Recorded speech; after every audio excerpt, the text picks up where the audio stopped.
Birmingham, in the UK, in the late 19th century, was a bustling city, its reputation shaped by street gangs. The Peaky Blinders, in particularly, became infamous by their style and violent ways.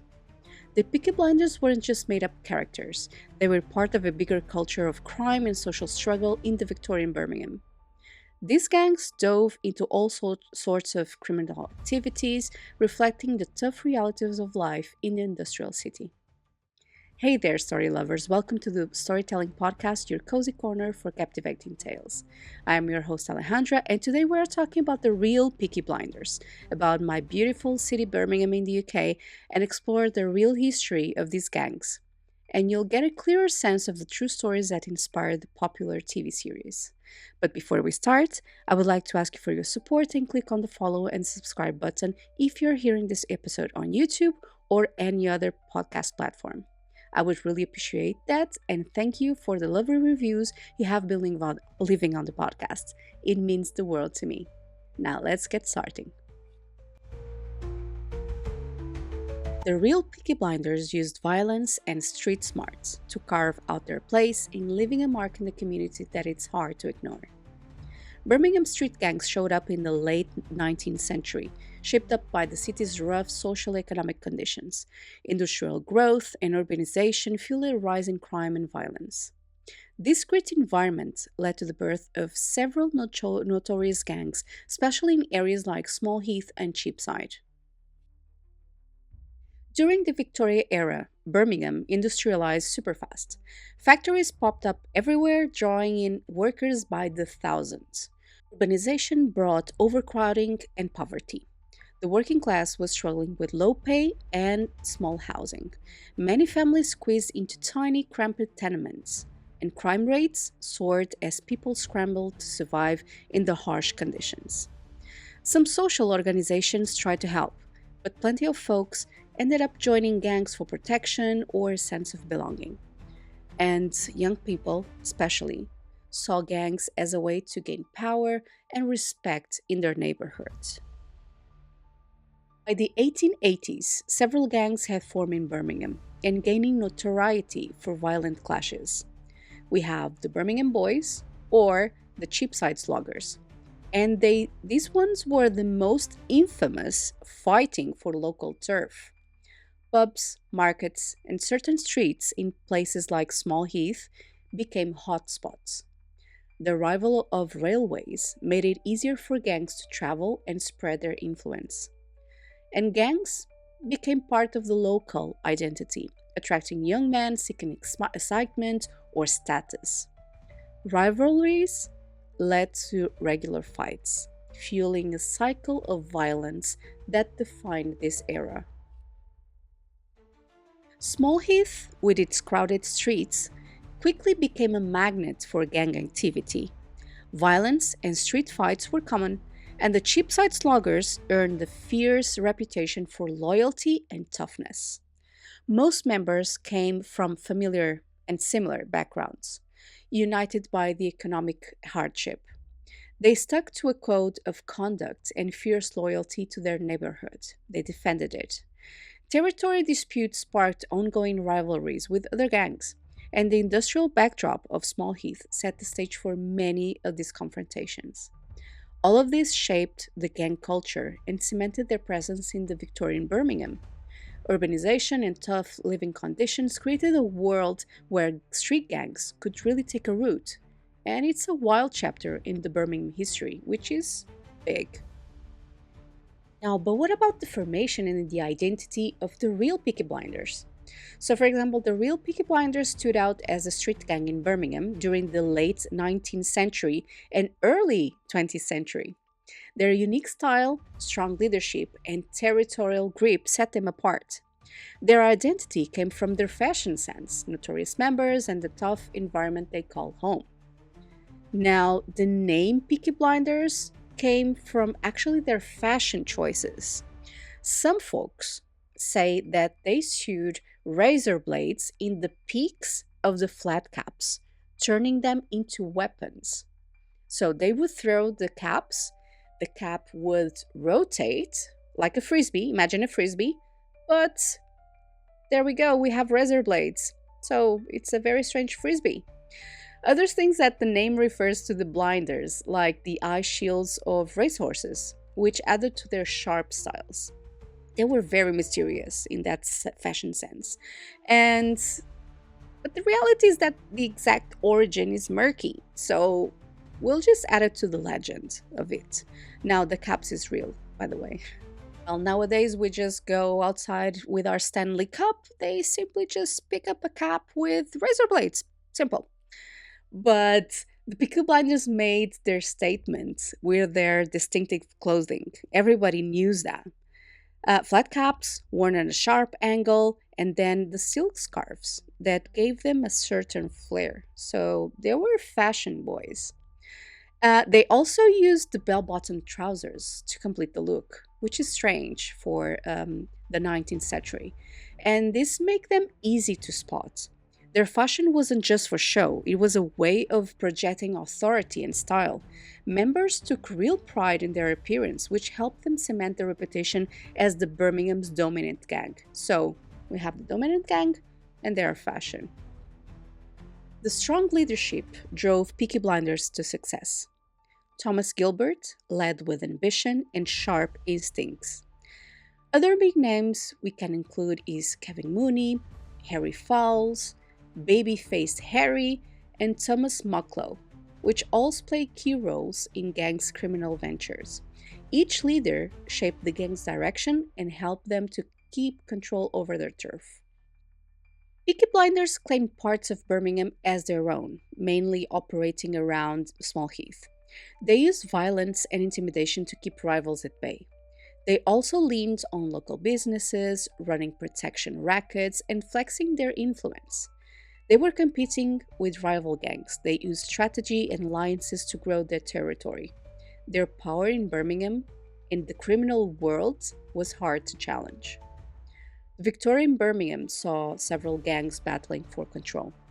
Each group has its own identity and tactics, and they clashed, often turned violent. While I was checking and researching about the Peaky Blinders, this gave me a glimpse of the chaos of how the city's underworld was back then, because it was literally an underworld of gangs and criminal history.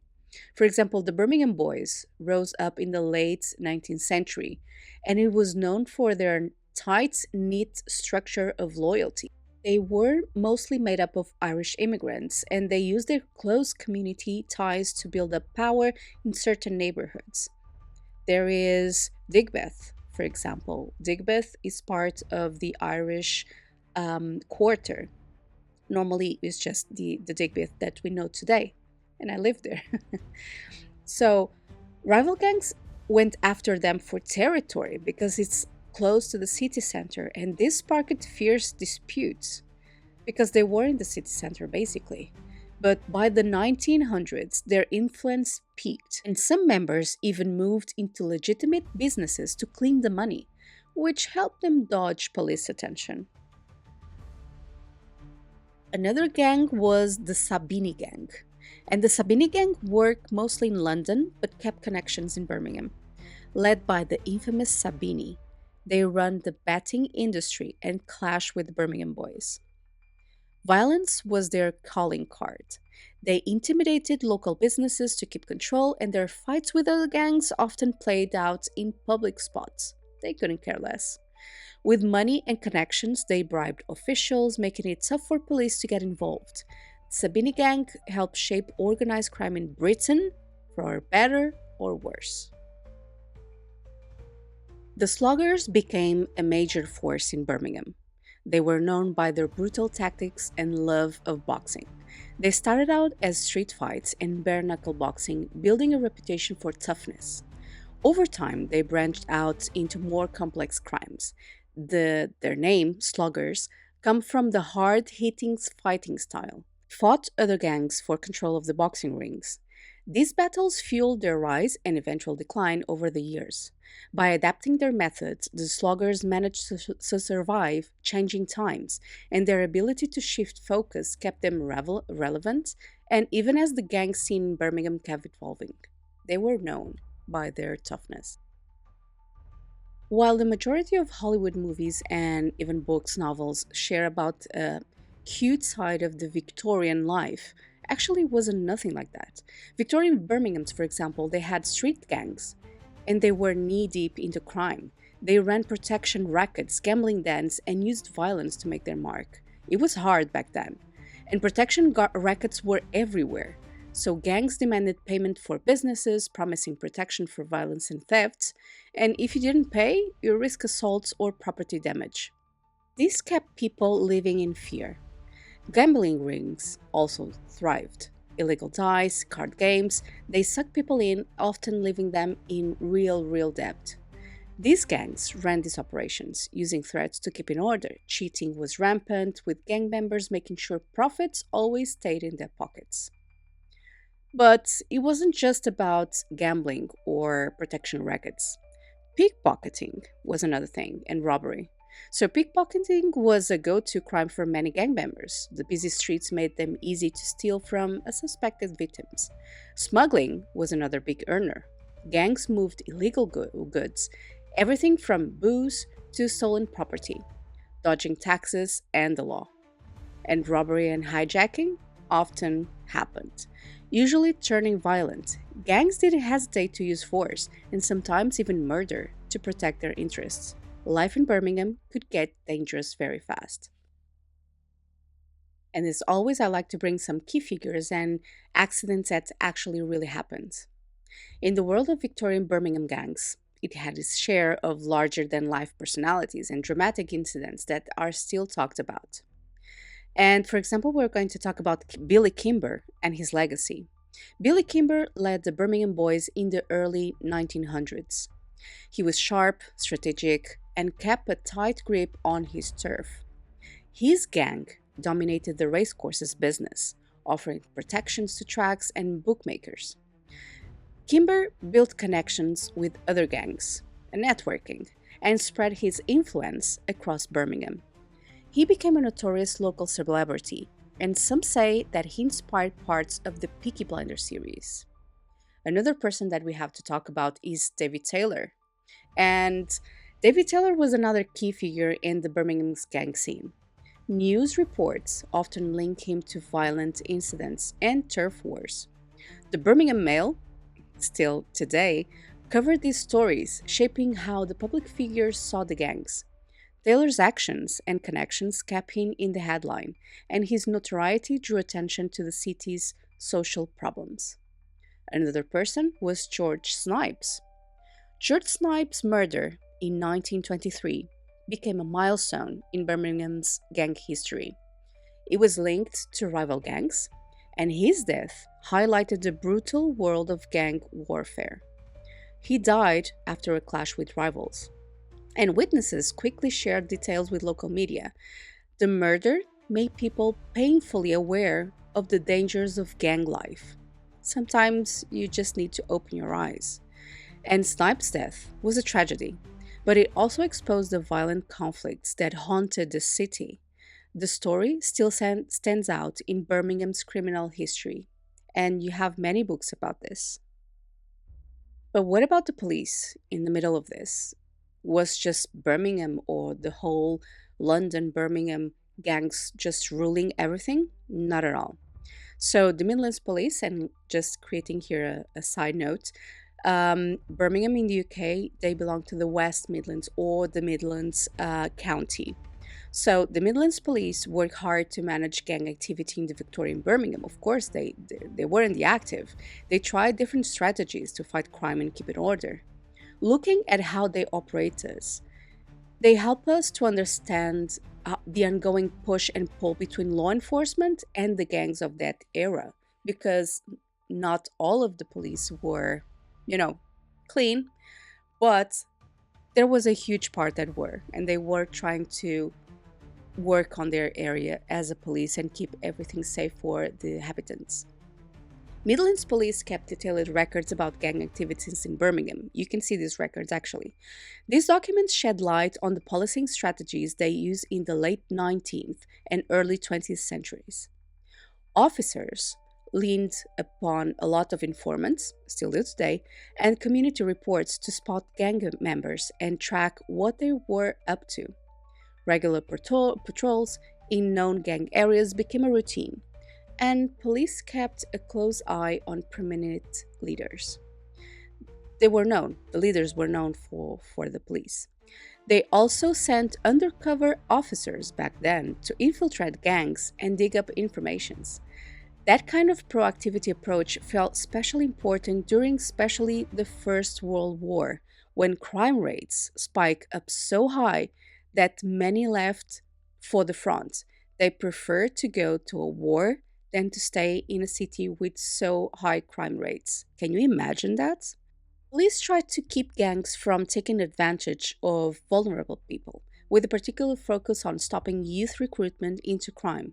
Sometimes it worked, sometimes not so much. The Midland police didn't exactly make life easier for gangs, as I was saying. They were there, they were putting pressure. Their constant pressure forced gangs to adapt and keep them on their toes. Arrests became pretty common, and that pushed gangs to change how they operated. They started using coded language and got a lot more secretive.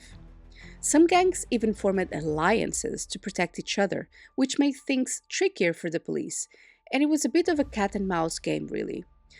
Just another side note, whenever you were arrested and you were a gang member, you often wouldn't leave jail alive. Now, let's try to separate fact from fiction, the TV series versus the reality of what happened. So, in the TV series, Peaky Blinders blends these historical facts with a hefty dose of action in fiction. It draws on the real gangs from the 20th century Birmingham, that's correct, but the drama gets ramped up with a modern edge that romanticizes characters, that romanticized side of the gang, which was not true.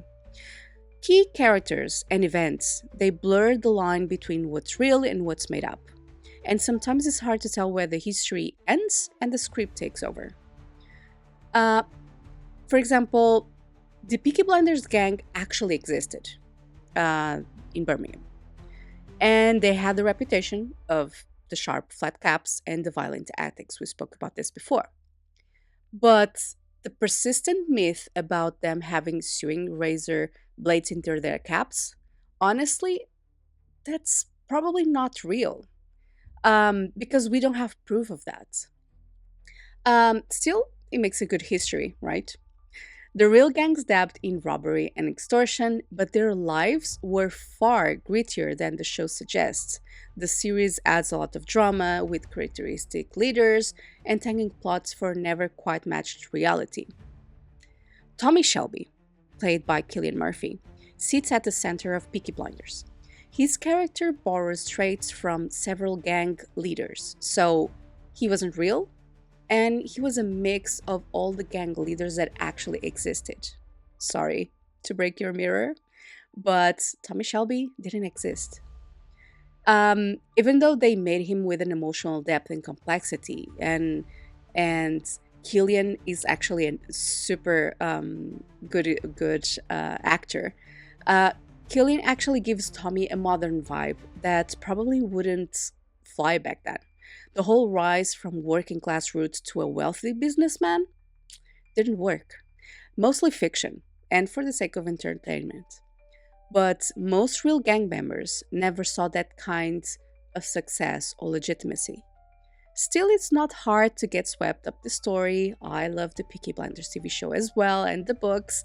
So let's just say that Tommy Shelby can be in the fiction real.